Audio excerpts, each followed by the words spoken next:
Amém, glória a Deus. Vamos abrir as nossas Bíblias. O livro de Gênesis, primeiro livro da Bíblia, capítulo 6, né? Verso número 13. Deus anuncia o dilúvio a Noé. Amém? Então disse Deus a Noé: o fim de toda a carne é vindo perante a minha face, porque a terra está cheia de violência. Eis que os desfarei com a terra. Faze para ti uma arca de madeira de búfalo, farás compartimentos na arca e a betumarás, por dentro e por fora, com betume. E desta maneira farás de 300 côvados o comprimento da arca, e de 50 côvados a sua largura, e de 30 côvados a sua altura. Farás na arca uma janela, e de um côvado a acabarás em cima, e a porta da arca porás ao seu lado. Far-lhe-ás andares baixos, segundos e terceiros, porque eis que eu trago um dilúvio de água sobre a terra, para desfazer toda a carne em que há espírito de vida debaixo dos céus. Tudo o que há na terra expirará, mas contigo estabelecerei o meu pacto, e entrarás na arca tu e os teus filhos, e a tua mulher, e as mulheres de teus filhos contigo. De tudo que vive, de toda a carne, 2 de cada espécie meterás na arca, para os conservares vivos contigo. Macho e fêmea serão, das aves conforme a sua espécie, dos animais conforme a sua espécie, de todo réptil da terra conforme a sua espécie. 2 de cada espécie virão a ti, para os conservares em vida. E tu toma para ti de toda a comida que se come, e ajunta para ti, e te será para mantimento, para ti e para eles. Assim fez Noé, conforme tudo que Deus lhe mandou, assim o fez. Antes de Deus decretar uma destruição sobre a terra, Deus falou com Noé. Antes de Deus fazer algo na terra que realmente vai causar impacto, Deus primeiro ele fala comigo e fala com você. E o que Deus fala comigo e com você? Para que nós possamos entrar na presença dele, para que nós possamos nos refugiar nele. Aqui no momento que Deus falou que ia acabar com toda a terra, e que Noé fizesse uma arca, e que Noé ali, entrasse dentro daquela arca com toda a sua família, Deus deu um projeto para Noé. Noé escreveu aquele projeto, já deixou tudo pronto, e Noé começou a trabalhar na construção daquela arca. Mas as pessoas que Noé dizia que o dilúvio vinha, as pessoas zombavam de Noé, riam de Noé, achavam que Noé era louco, que Noé era desequilibrado, achavam que Noé estava tendo alucinações. A Bíblia nos fala, no Novo Testamento, que as pessoas bebiam, casavam-se e davam-se em casamento, quando veio o dilúvio. As pessoas não atentaram para a pregação de Noé, que era necessário que eles se arrependessem dos seus pecados.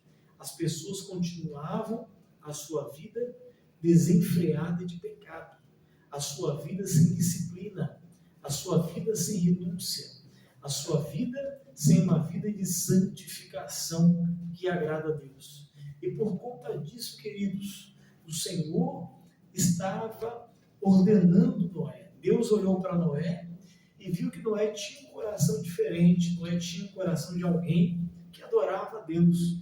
Deus tinha visto Noé agradável diante de toda aquela geração corrompida pelo pecado. E Deus também olha para nós no meio da geração que nós vivemos, em que nós vemos as pessoas pecando, se prostituindo, bebendo.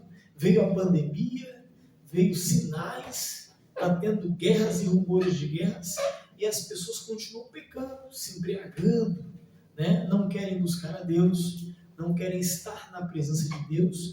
Pessoas que perderam amigos, colegas, entes queridos diante da pandemia, podiam amar mais. Eu contrário, estão amorfosos, estão mais frios, mais frias. São pessoas que não se voltaram para Deus. Claro que a pandemia fez bem para alguns que hoje são até cristãos depois da pandemia, mas a maioria não se voltou para Deus. Poucos foram aqueles que se voltaram para Deus. Eu conheço pessoas que eu trabalhei numa empresa e voltei para essa empresa trabalhar novamente em um determinado tempo. Hoje eu tenho meu próprio negócio. E quando eu estava trabalhando a primeira vez, eles não eram cristãos. E depois que eu voltei, que passou a pandemia, que passou tudo, tanto um gerente como o outro cara que tinha um cargo muito alto na empresa, eram servos de Deus, haviam se convertido. Eu acredito que foi efeito da pandemia.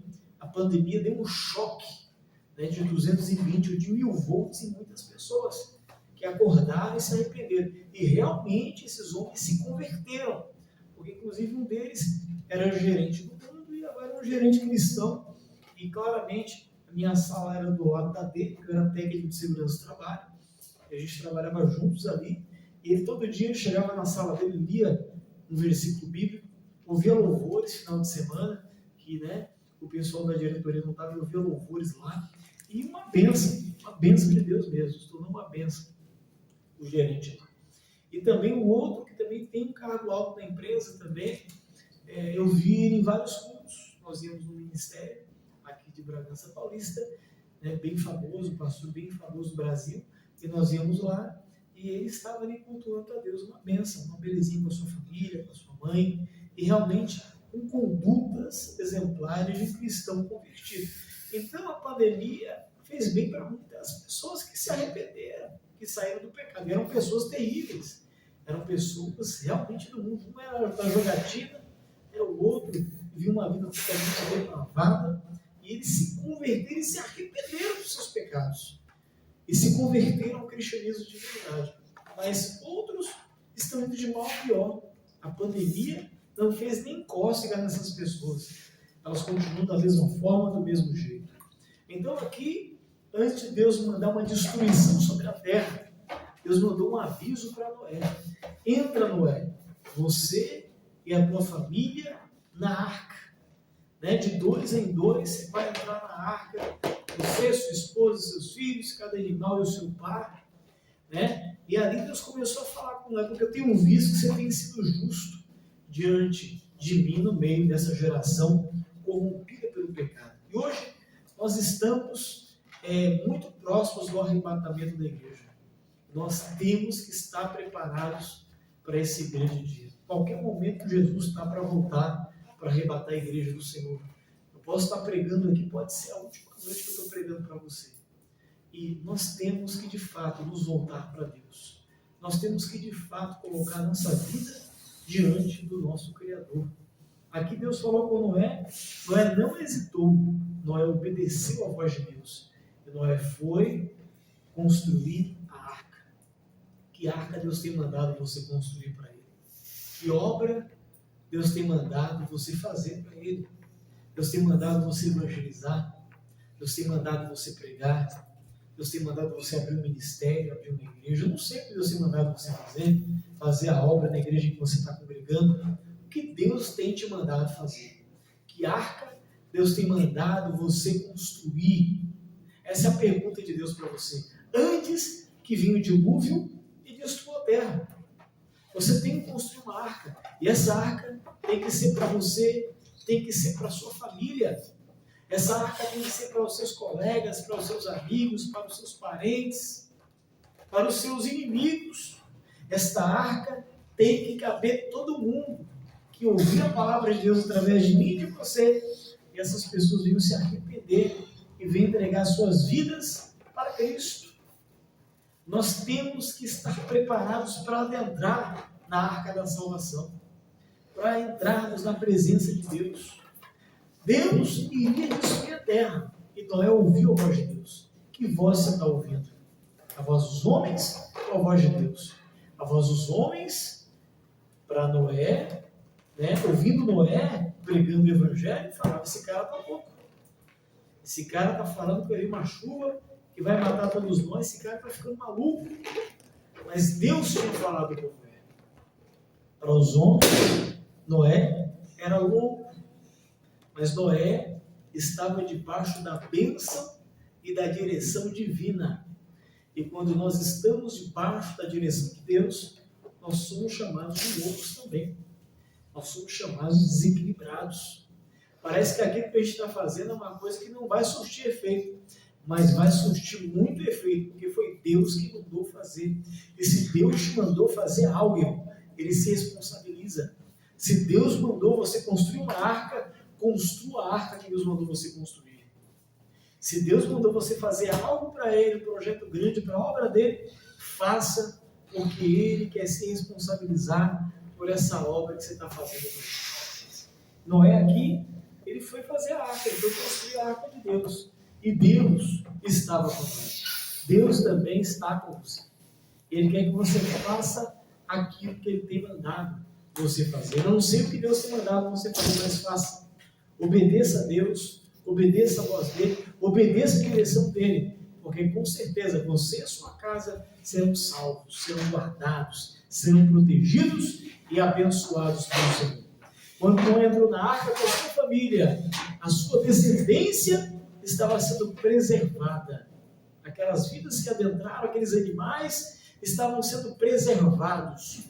E depois que Noé fechou a arca, veio um grande dilúvio que demorou 40 dias e 40 noites. E tudo que estava na terra morreu.